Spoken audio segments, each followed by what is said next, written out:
माँ, तुम हमारे इस आलीशान घर में एक धब्बा हो, इसलिए यहाँ से निकल जाओ। ये शब्द मेरे बेटे के थे, मेरे अपने बेटे के। मैं वहीं खड़ी रह गई। न आंखों में आंसू थे, न गले में आवाज। बस दिल जैसे किसी ने मुट्ठी में जकड़ लिया हो। बगल में खड़ी मेरी बहू प्रिया के होठों पर एक कुटिल मुस्कान थी। ऐसी मुस्कान जैसे वो मुझे चिढ़ा रही हो कि आज उसने मुझे मेरी औकात दिखा ही दी। लेकिन वे दोनों सपने में भी नहीं सोच सकते थे कि उनका यही फैसला एक दिन उन पर कितना भारी पड़ने वाला है। मेरा नाम शारदा देवी है, उम्र 60 वर्ष। मैं दिल्ली के एक पॉश इलाके में रहती हूँ, या यूं कहूँ रहती थी। जिस घर से आज मेरा बेटा और बहू मुझे निकाल रहे थे, वो घर मेरे ससुर जी ने बनवाया था, लगभग 60 साल पहले। जब मैं बहू बनकर इस घर में आई थी, तब यहाँ सिर्फ 2 कमरे थे। मेरे पति आलोक जी ने अपनी मेहनत और ईमानदारी से एक एक ईंट जोड़कर इस घर को एक नया रूप दिया। जब तक हमारा बेटा ऋषि 10 साल का हुआ, तब तक ये घर एक अच्छे खासे मकान में बदल चुका था। जिंदगी में कभी किसी चीज की कमी नहीं रही। बेटा बड़ा हुआ, पढ़ लिख कर अच्छी नौकरी में लग गया। उसकी पसंद की लड़की से हमने उसका विवाह भी करवा दिया। सब कुछ मेरी जिंदगी में बिल्कुल सपने जैसा चल रहा था। लेकिन फिर 6 महीने पहले मेरी जिंदगी पर दुखों का पहाड़ टूट पड़ा। उस रात आलोक जी मेरे साथ ही बिस्तर पर लेटे थे। हम दोनों अपनी पुरानी यादों को ताज़ा कर रहे थे। हंसी, शरारतें, संघर्ष, सब कुछ। तभी अचानक उनके सीने में तेज दर्द उठा। मैं घबरा गई, भागकर अपने बेटे बहू का दरवाजा खटखटाने लगी। ऋषि घबराया हुआ कमरे से बाहर आया। उसी रात हम उन्हें अस्पताल ले जा रहे थे, लेकिन किस्मत ने मेरा साथ नहीं दिया। रास्ते में ही आलोकनाथ जी ने इस दुनिया को अलविदा कह दिया। मेरी दुनिया जैसे एक झटके में उजड़ गई। सारे दुख एक साथ मुझ पर टूट पड़े। धीरे धीरे अंतिम संस्कार और रस्में पूरी हुईं। आलोक जी जाने से पहले मेरे लिए बहुत कुछ छोड़ गए थे। मेरे पास एक अच्छी खासी एफडी की रकम थी, इतनी कि मेरा बुढ़ापा आराम से कट सकता था, बिना किसी पर निर्भर हुए। लेकिन उनकी मृत्यु के 2 महीने बाद ही मेरी बहू प्रिया ने मुझसे कहा, माँ, आपको नहीं लगता कि इस घर का डिजाइन बहुत पुराना हो गया है?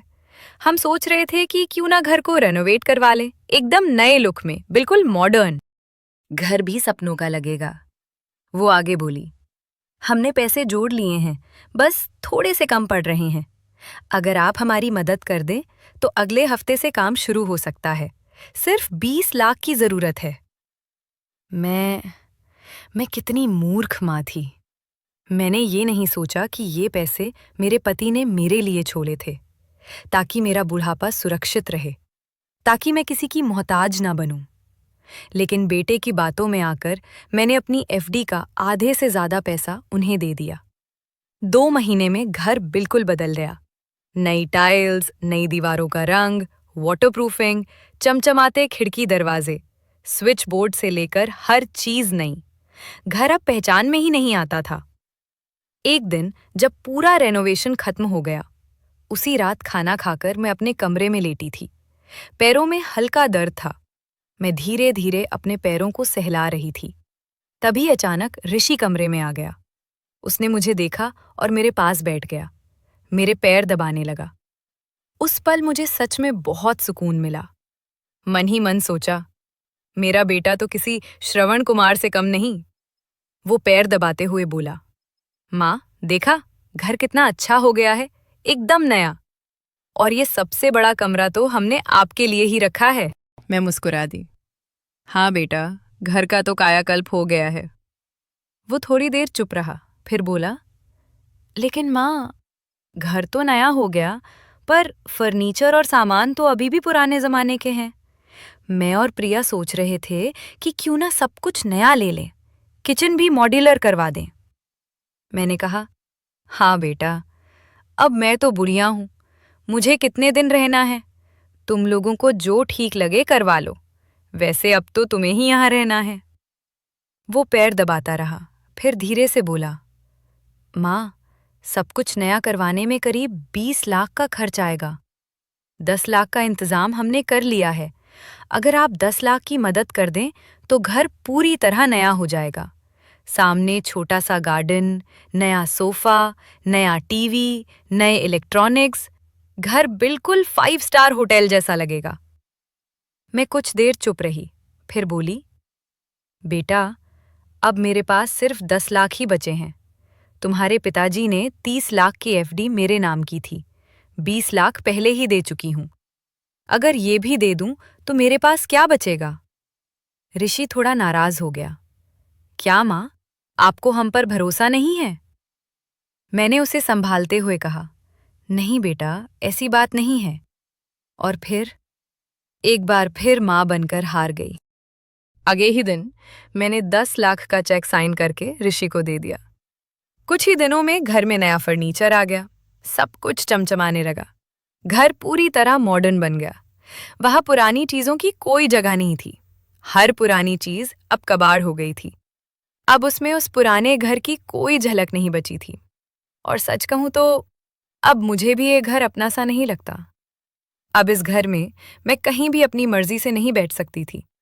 हर जगह बैठने से पहले सोचना पड़ता था कि कहीं किसी को बुरा तो नहीं लग जाएगा, कहीं कुछ खराब तो नहीं हो जाएगा।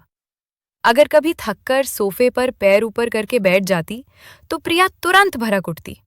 अरे माँ, पैर नीचे करिए, सोफे का सारा कुशन खराब हो जाएगा। जब घर को इतना मॉडर्न बनाया है तो थोड़ा अपना स्टैंडर्ड भी बढ़ाना चाहिए। उसके शब्द तीर की तरह चुभते थे, जैसे मेरी उम्र, मेरी आदतें, मेरी मौजूदगी ही इस चमचमाते घर के खिलाफ हों। जिस चारपाई पर मैंने जिंदगी के कितने ही सुख दुख काटे थे, जो अक्सर बरामदे में रहती थी, वो अब जबरन अंदर भेज दी गई। और जो बड़ा कमरा कभी मुझे दिया गया था, जहां कभी मैंने अपने पति के साथ सपने बुने थे, वहां से भी मुझे धीरे धीरे हटा दिया गया। प्रिया ने बहुत सहजता से कहा कि मुझे इतने बड़े कमरे का क्या काम है, और वो कमरा खुद ले लिया।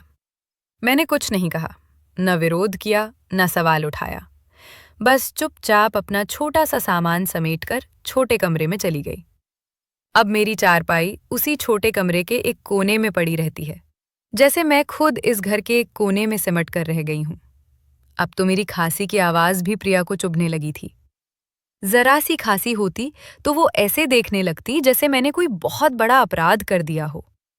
जब भी घर में ऋषि के दोस्त आते या प्रिया के मायके से कोई आता, मुझे अंदर कमरे में भेज दिया जाता, जैसे मेरी मौजूदगी से उनके रुतबे पर दाग लग जाएगा। उन्हें लगता था कि अगर मैं सबके सामने आ गई तो ये उनकी शान के खिलाफ होगा।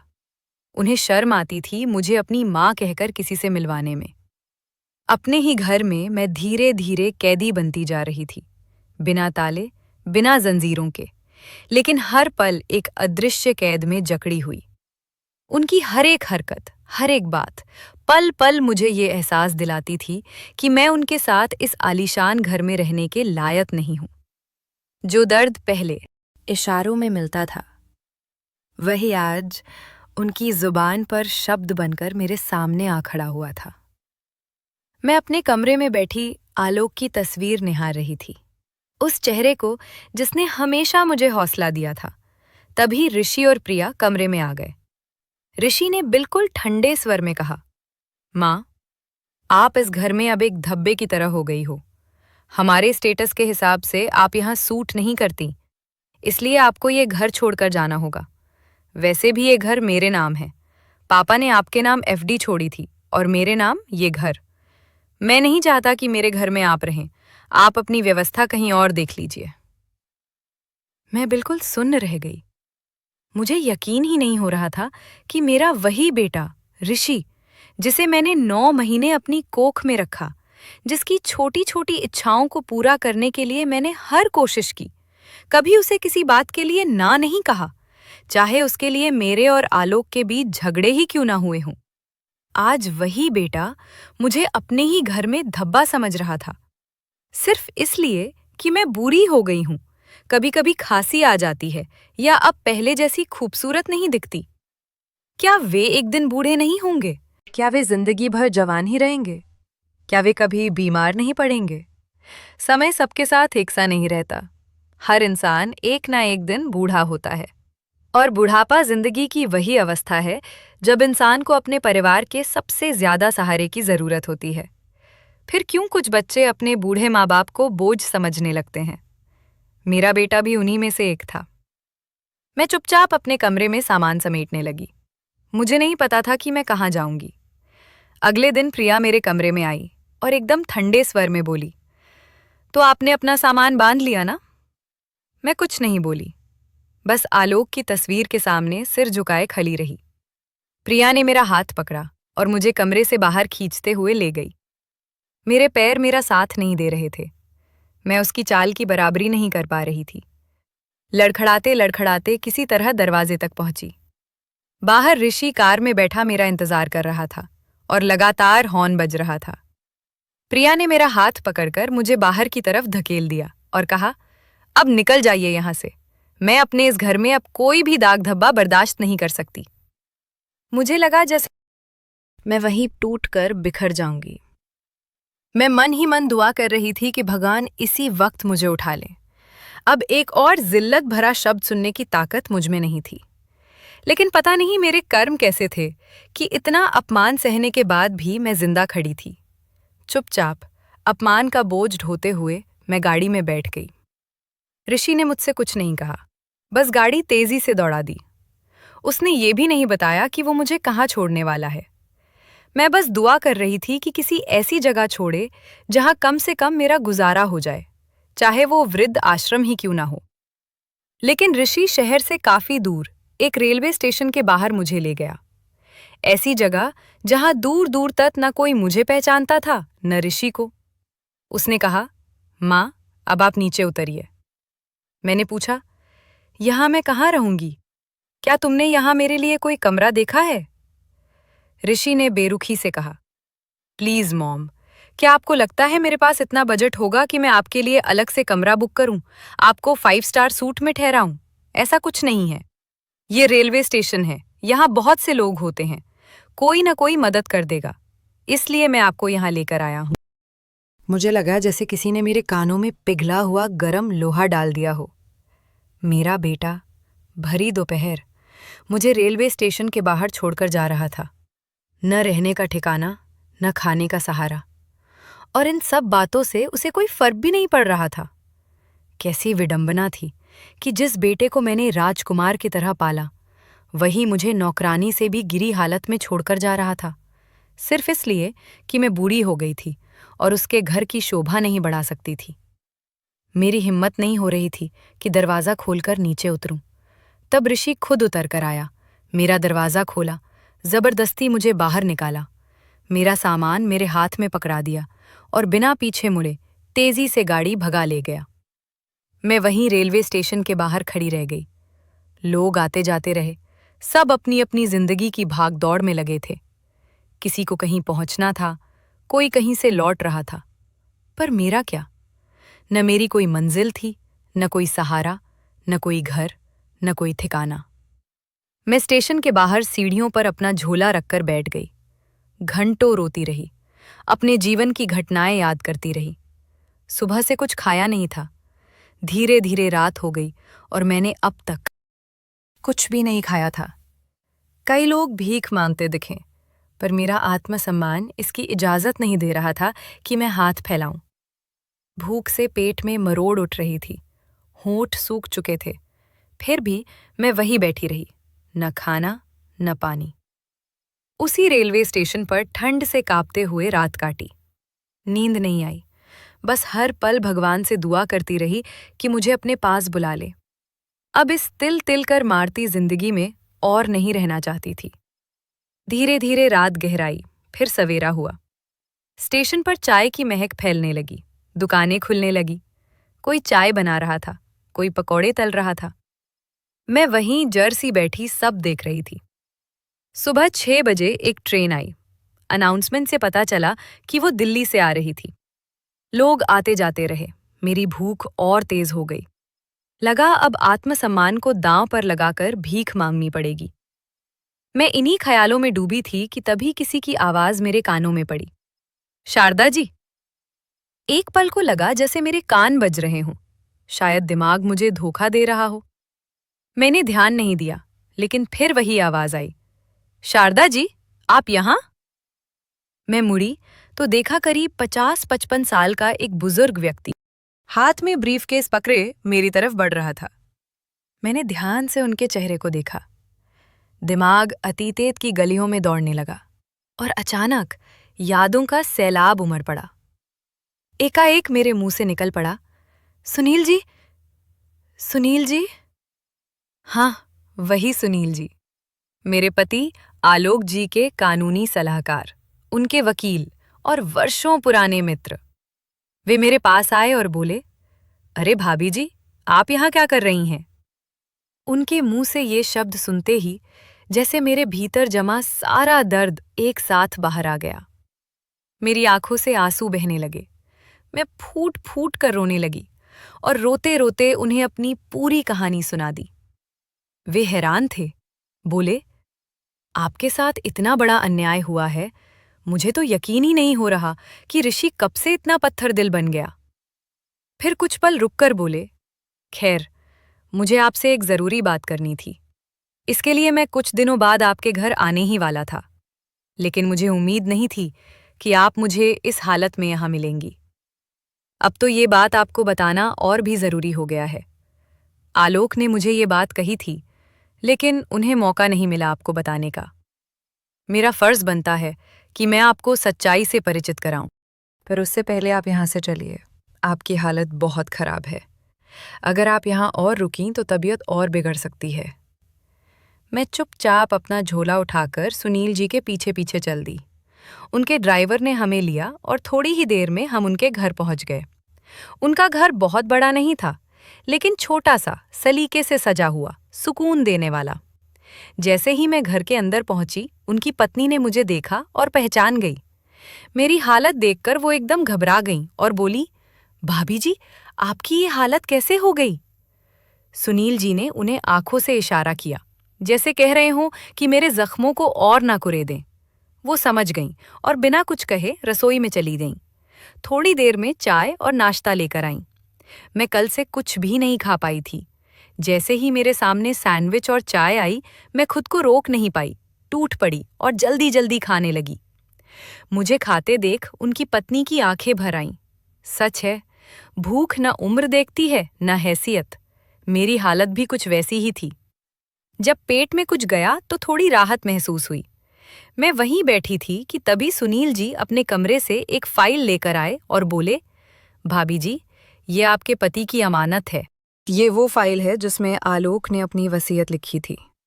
फिर गंभीर स्वर में बोले, लेकिन उससे पहले मैं आपको ये साफ साफ बता दूं कि अगर आलोक वसीयत ना भी बनाते, तब भी उस घर पर आपका बराबर का अधिकार था। आलोक के बाद जितना हक ऋषि का होता, उतना ही आपका भी। मैंने कांपती आवाज में कहा, लेकिन ऋषि ने मुझसे कहा कि घर आलोक जी ने उसके नाम कर दिया है, इसलिए मेरा उस घर पर कोई अधिकार नहीं। इसी वजह से उसने मुझे घर से निकाल दिया। और आलोक जी ने जो एफडी मेरे नाम छोड़ी थी, वो तो मैंने अपनी मूर्खता में बेटे बहू को दे दी। सुनील जी कुछ पल शांत रहे, फिर बोले, ऋषि ने आपसे झूठ कहा है। आलोक ने वो घर ऋषि के नाम नहीं किया है। ये असली दस्तावेज हैं। आप चाहे तो बैंक में या किसी और वकील से भी जांच करा सकती हैं। आलोक के जाने के बाद वो घर पूरी तरह आपके नाम होना था। इस वसीयत में साफ लिखा है कि उनके बाद वो घर आपके नाम ट्रांसफर होगा और आप जैसा चाहें उसके साथ वैसा कर सकती हैं। वो पूरी तरह आपकी संपत्ति है। ये सुनते ही मुझे ऐसा लगा जैसे तपते रेगिस्तान में अचानक बारिश हो गई हो। मुझे यकीन ही नहीं हो रहा था कि मेरे आलोक ने मेरे बारे में इतना गहराई से सोचा था। मैं तो यही समझती रही कि उन्होंने मेरे बुढ़ापे के लिए सिर्फ एफडीज छोड़ी है, लेकिन उन्होंने तो वो घर भी मेरे नाम ही छोड़ा था। मेरी आंखों से खुशी के आंसू बहने लगे। सुनील जी ने आगे समझाया, आप चाहें तो सीधे पुलिस के पास जा सकती हैं, ऋषि और प्रिया को घर से निकलवा सकती हैं और पूरे अधिकार के साथ वहां रह सकती हैं। मेरे पास शब्द नहीं थे। समझ नहीं आ रहा था कि क्या कहूं। बस इतना ही कह पाई, आप बस मेरे साथ चलिए और जो जो आपने मुझे बताया है, वो सारी बातें आप ऋषि और प्रिया के सामने कह दीजिए। शायद मेरे अंदर इतनी हिम्मत नहीं है। सुनील जी ने मुझे बहुत शांति और दृढ़ता से समझाया, भाभी जी, अब आपको अपनी लड़ाई खुद लड़नी होगी। आप अकेली जरूर हैं, लेकिन कमजोर नहीं। ये बात आपको सबसे पहले खुद को समझानी होगी। कानून आपके साथ है, और आलोक भी आज भले ही इस दुनिया में नहीं है, लेकिन उनका सच और उनका हक आज भी आपके साथ खड़ा है। ये फाइल लीजिए और याद रखिए, मैं आपके पीछे चट्टान बनकर खड़ा रहूंगा, मगर ये दहाड़, ये लड़ाई, इसकी शुरुआत आपको ही करनी होगी। उनके ये शब्द मेरे भीतर जैसे ऊर्जा की एक नई चिंगारी बनकर सुलग उठे। मैंने गहरी सांस लेकर कहा, ठीक है भाई साहब, मैं आज ही वहां जाऊंगी। वो घर जो मेरा है, जहां मेरे पति के खून पसीने की कमाई लगी है, जो सिर्फ ईंट पत्थर नहीं बल्कि हमारी यादों का आशियाना है, वो किसी के ऐशो आराम का ठिकाना नहीं हो सकता। उसी शाम फाइल हाथ में लिए मैं अपने घर पहुंची। शरीर थका हुआ था, कदम लड़खड़ा रहे थे, मगर सीने में एक अजीब सा आत्मविश्वास धड़क रहा था। मैंने गेट खोला, बिना रुके दरवाजा धकेला और पूरे अधिकार के साथ घर के अंदर दाखिल हो गई। मुझे देखते ही प्रिया, जो हॉल में टीवी देख रही थी, सन्न रह गई। घबराकर उठी, फिर खुद को संभालते हुए बोली, आप यहाँ क्या कर रही हैं? और एक मिनट, आप यहाँ पहुंची कैसे? ऋषि तो कह रहा था कि उसने आपको बहुत दूर छोड़ दिया है, आप कभी घर तक नहीं पहुंच पाएंगी। मेरी ओर से जवाब आने से पहले ही वो जोर जोर से चिल्लाने लगी, ऋषि, ऋषि बाहर आओ! ऋषि कमरे से बाहर आया और मुझे सामने खड़ा देखकर जैसे पत्थर का हो गया। इससे पहले कि वो कुछ कहता, प्रिया उस पर बरस पड़ी। तुमने कहा था ना कि बहुत दूर छोड़ आए हो, फिर ये वापस कैसे आ गईं?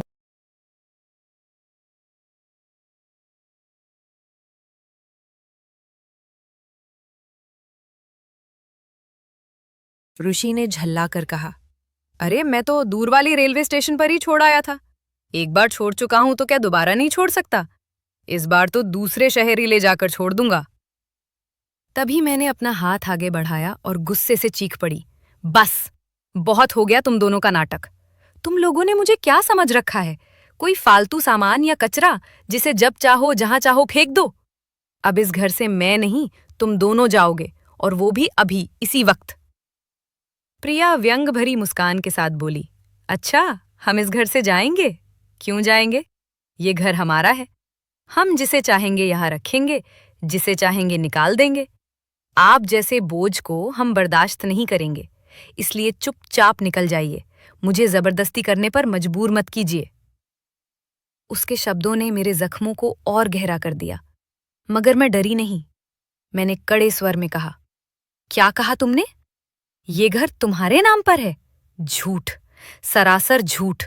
मुझे सच्चाई का पता चल चुका है। ये लो, आलोक जी की वसीयत।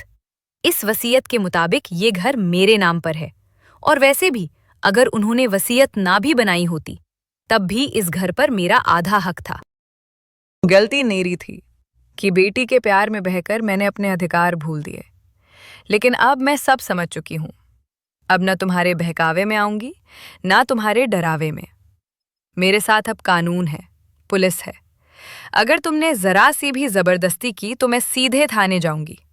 पुलिस को मैंने पहले ही खबर कर दी है। ये सुनते ही प्रिया और ऋषि के चेहरों से नकली आत्मविश्वास गायब हो गया। उनके चेहरे पीले पड़ गए।